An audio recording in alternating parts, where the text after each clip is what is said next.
গত কয়েকদিন ধরে রাজধানী সহ সারা দেশে থেমে থেমে বৃষ্টি হচ্ছে। বৃষ্টির এই ধারা 11 অক্টোবর পর্যন্ত অব্যাহত থাকতে পারে বলে জানিয়েছে আবহাওয়া অধিদপ্তর। অন্যদিকে ময়মনসিংহ বিভাগের জেলাগুলোতে বন্যা পরিস্থিতির অবনতির আশঙ্কা করা হচ্ছে।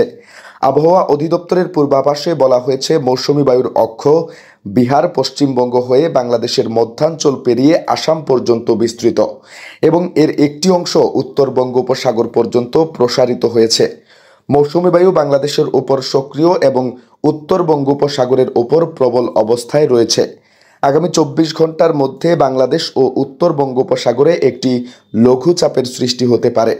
লঘুচাপ ও স্বাভাবিকের চেয়ে উঁচু জোয়ারের আশঙ্কায় দেশের সব সমুদ্র বন্দরকে 3 নম্বর স্থানীয় সতর্ক সংকেত দেখাতে বলা হয়েছে। গভীর সাগরে অবস্থানরত নৌযানগুলোকে উপকূলের কাছাকাছি নিরাপদ স্থানে থাকতে বলা হয়েছে।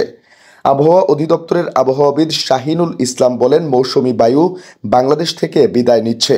এই সময় একটি শক্তিশালী আচরণ করে এবং প্রচুর বৃষ্টি ঝরায়।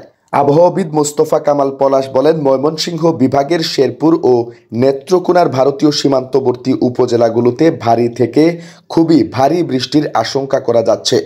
মেঘালয় পর্বতের মধ্যে সবচেয়ে উঁচু পর্বতগুলোর মধ্যে একটি চোখপটক নামক স্থান। এই স্থানেই সবচেয়ে ভারী বৃষ্টি হচ্ছে এবং এই স্থানটি শেরপুর জেলার বিপরীতে। ফলে এখানে যে ভারী বৃষ্টি হচ্ছে তা দ্রুত নেমে আসছে শেরপুরের নদ নদীগুলোতে পাহাড়ি ঢল আকারে।